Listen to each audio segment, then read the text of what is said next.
Menopause क्या है? ये एक फिजियोलॉजिकल चेंज है जो हर स्त्री के लाइफ में आता है। इसके दौरान स्त्री के महीना आने की जो साइकिल होती है वो 1 साल तक रुक जाती है जब, तो हम उसे कहते हैं कि महिला को मेनोपॉज आ गया है। इसमें ओवरी के द्वारा ईस्ट्रोजन हार्मोन का प्रोडक्शन जो होता है वो रुक जाता है, जिसकी वजह से महिला को जो हर महीने मासिक आता है वो आना बंद हो जाता है। मेनोपॉज नॉर्मली महिला के इंडियन फीमेल्स में 45 से 55 साल की उम्र में आता है। इसके कारण, जैसा कि मैंने अभी आपको बताया कि ये फिजियोलॉजिकल होता है कि धीरे धीरे ओवरी जो होती है वो ईस्ट्रोजन हार्मोन का प्रोडक्शन बंद कर देती है। दूसरा कारण हो सकता है सर्जिकल कॉज, जैसे कि अगर महिला को किसी कारणवश ऑपरेशन करते हैं जिसमें कि यूट्रस और ओवरीज को भी निकाल दिया जाता है तो महिला को सर्जिकल मेनोपॉज होता है। तीसरा कारण होता है कि किसी तरीके से ओवरी को डैमेज हो जाता है, जैसे कि महिला को रेडियोथेरेपी मिल रही हो या कीमोथेरेपी मिल रही हो जो कि ओवेरियन फंक्शन को बंद कर देता है। कुछ ऐसे कारण होते हैं जैसे कि ऑटो इम्यून डिसऑर्डर्स, जिसमें कि ओवरी को भी इन्वॉल्व करते हैं और ओवरी का फंक्शन बंद हो जाता है जो कि ईस्ट्रोजन हार्मोन प्रोड्यूस करता है। मेनोपॉज के लक्षण क्या हैं, ये मैं आपको सर से लेकर पैर तक में समझाना चाहती हूँ ताकि आप इसको अच्छे से समझ पाएँ। सबसे पहले शुरू करते हैं सर से। दिमाग।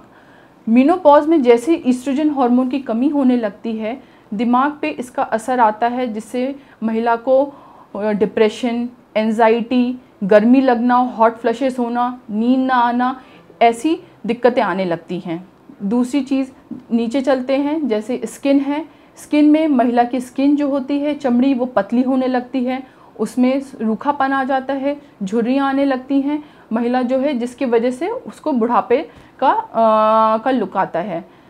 आगे अगर हम ओरल कैविटी देखते हैं तो ओरल कैविटी में जो हमारे गम्स हैं वो वीक होने लगते हैं, गम्स का रिसीड होने लगते हैं, पीछे की ओर जाने लगते हैं। दांत जो हैं कमज़ोर होने लगते हैं।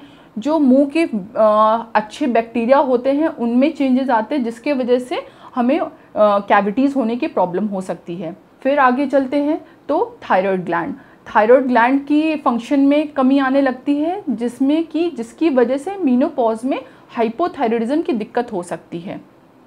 महिला कितनी बार, जो कि नॉर्मल पूरा थायराइड फंक्शन पूरे टाइम रहता है, बाद में चलकर जैसे 45, 55 साल, 60 साल की हुई तो उसको थायराइड की प्रॉब्लम होने लगती है। फिर हम आगे चलते हैं तो देखते हैं हमारा हार्ट पे ईस्ट्रोजन हार्मोन जो होता है उसे वो प्रोटेक्ट करके रखता है। जैसे ईस्ट्रोजन हार्मोन की कमी होने लगती है हार्ट में, या हमारी जो धमनियां हैं, जो ब्लड वेसल्स है, उसमें कोलेस्ट्रॉल डिपोजिशन बढ़ने लगता है, जिसकी वजह से हार्ट का फंक्शन, धमनियों का फंक्शन कम होने लगता है, तो हमें हार्ट अटैक के चांसेस बढ़ने लगते हैं, ब्लड प्रेशर की प्रॉब्लम होने लगती है। आगे जब चलेंगे, आंतों को देखेंगे, लिवर को देखेंगे, लिवर का फंक्शन उसको में कमी आने लगती है, आंतों की जो हलचल होती है वो धीरे धीरे कम होने लगती है, तो महिला को कॉन्स्टिपेशन की प्रॉब्लम होने लगती है। जो वो खाना पहले बहुत अच्छे से पचा लेती थी अब वो नहीं पचा पाती है, तो उसको धीरे धीरे कब्ज़ होने लगेगा, पाइल्स की प्रॉब्लम होने लगेगी। और नीचे चलेंगे, पैरों को देखेंगे तो उसमें पैरों में हमारी हड्डियां हैं सारी, जो हड्डियों का सबसे इम्पॉर्टेंट रोल जो ईस्ट्रोजन का होता है वो हमारे बोन्स को स्ट्रॉन्ग करके रखने का होता है। बोन की स्ट्रेंथ में कमी आने लगेगी, बोन कमज़ोर होने लगेंगे, और जो है एक छोटा सा चोट जो पहले जिसको हम सह लेते थे, उस चोट से अब वुमेन को फ्रैक्चर होने के चांसेस बढ़ जाते हैं, जॉइंट पेन बढ़ जाता है, कमर में दर्द होने लगेगा, ये तमाम तरह की दिक्कतें आने लगती हैं।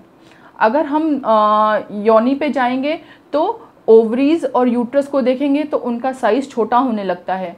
जो वजाइना की योनि का म्यूकोसा होती है वो ड्राई होने लगेगी, वहाँ पे इचिंग होने लगेगी, वहाँ की स्किन जो होएगी वो ड्राई होगी, इचिंग होएगी, तो ये सारी प्रॉब्लम धीरे धीरे मेनोपॉज के साथ होने लगती हैं। आजकल ये देखा जा रहा है कि मेनोपॉज जो है वो कम उम्र में होने लगा है। जब अगर मेनोपॉज 40 साल से पहले होने लगता है तो हम लोग उसको प्री मैच्योर मीनोपॉज कहते हैं, जिसमें कि ओवरी में जो एग्स हैं वो पहले ही ख़त्म हो गए हैं। तो ये दर्शाता है कि हो सकता है मरीज़ को कोई ऐसी प्रॉब्लम हो, महिला को ऐसी प्रॉब्लम हो कि जिससे कि ओवरी पे उसका इफ़ेक्ट आ रहा हो और ओवरी के को फंक्शन वो पहले ही रोक सकता है। तो ये ज़रूर ये संकेत है कि महिला को कोई बीमारी है जिसके कारण वो उसका फंक्शन पहले ही ख़त्म हो जा रहा है। मीनोपॉज क्यों होता है? ईस्ट्रोजन हार्मोन की कमी की वजह से होता है, और ये हार्मोन जो होता है महिला को के हार्ट को प्रोटेक्ट करके रखता है। जैसे ही ये हार्मोन कम होने लगता है, हार्ट में उस ब्लड वेसल्स में कोलेस्ट्रॉल का डिपोजिशन होने लगता है और जो ब्लड फ्लो होता है उसको में रुकावट आने लगती है। और जैसे ब्लड फ्लो में रुकावट आएगी, आपको हार्ट अटैक का खतरा बढ़ने के चांसेस रहते हैं। ब्लड प्रेशर बढ़ने लगता है, उससे हार्ट अटैक का घटना बढ़ने के चांसेस रहते हैं। मीनोपॉज के सिम्टम जैसे मैंने आपको भी समझाया है, उसको समझने के बाद आपको ये ध्यान रखना है कि आप उससे घबराएं ना। उसको जब आप समझ लेंगे तो आपको ये पता रहेगा कि आप इसको कैसे हैंडल कर सकते हैं। जैसे कि अगर आपको नींद नहीं आ रही, अचानक से आप ऐसा महसूस करने लगेंगे कि हमें नींद नहीं आ रही है, मैं क्यों गुस्सा करने लग रही हूँ, मैं क्यों चिड़चिड़ापन होने लगा मुझे, तो ये सब मीनोपॉज के सिम्टम हैं। तो इसको सही करने के लिए एक और सबसे महत्वपूर्ण उपाय है कि आप अपने लाइफस्टाइल मॉडिफिकेशन करेंगी। लाइफस्टाइल मॉडिफिकेशन में इम्पॉर्टेंट है कि आप प्रॉपर डाइट अपनी चेंज करेंगी। जो खाना पहले आप जैसे खाती थी, पिज़्ज़ा ले रही हैं, नमकीन ले रहे हैं, तला भुना ले रही हैं, उसको बंद करके आप सादा खाना की ओर ज़्यादा जाएंगी। खाने में जो है फल, सब्जियां, ड्राई फ्रूट्स, दूध, इनका सेवन ज़रूर करेंगी। दूसरी चीज़, आप एक्सरसाइज बहुत ही इम्पॉर्टेंट है शरीर के लिए। मीनोपॉज के बाद आप अपना एक रूटीन बनाएंगे कि हमें एक्सरसाइज करना है। लाइफस्टाइल मॉडिफिकेशन में सबसे इम्पॉर्टेंट है डाइट है, एक्सरसाइज है। दूसरी चीज़ मेडिटेशन करने से आपको जो भी ये घबराहट था, चिंतापन थी, उसको बहुत हद तक कंट्रोल करेंगे। तीसरी चीज़ है अपने खाने में कुछ सप्लीमेंट लेना, जैसे calcium intake, vitamin D, magnesium, इन सब चीज़ों का इंटेक बहुत ही ज़रूरी है मीनोपॉज के सिम्टम्स को कोप अप करने के लिए। इन सब चीज़ों के बावजूद अगर आपको लगता है कि मीनोपॉज के सिम्टम्स पे हम कोप अप नहीं कर पा रहे हैं, तो फिर आप डॉक्टर से कंसल्ट करें। वो आपको हार्मोन रिप्लेसमेंट थेरेपी के बारे में एडवाइस करेंगे। लेकिन ये थेरेपी हम सबको नहीं दे सकते हैं, इसके भी कुछ साइड इफ़ेक्ट होते हैं। 60 साल से ऊपर की महिलाओं में हम ये थेरेपी नहीं दे सकते हैं। सब महिलाओं को ये सलाह देना चाहती हूँ कि आप मीनोपॉज के सिम्टम को समझें, जानें और बिल्कुल उससे घबराएं ही नहीं।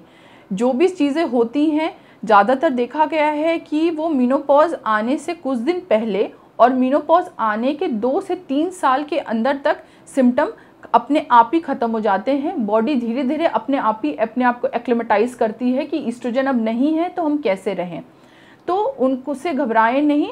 उनमें जो सलाह मैंने आपको दी है कि अपने लाइफस्टाइल चेंजेस करें, अपनी सपोर्टिव थेरेपी लें, उसको फॉलो करें, और नहीं आपसे कुछ बन पा रहा तो आप ज़रूर डॉक्टर से कंसल्ट करें। उसमें कोई हिचक न रखें, डॉक्टर आपको उसको ट्रीट करेंगे।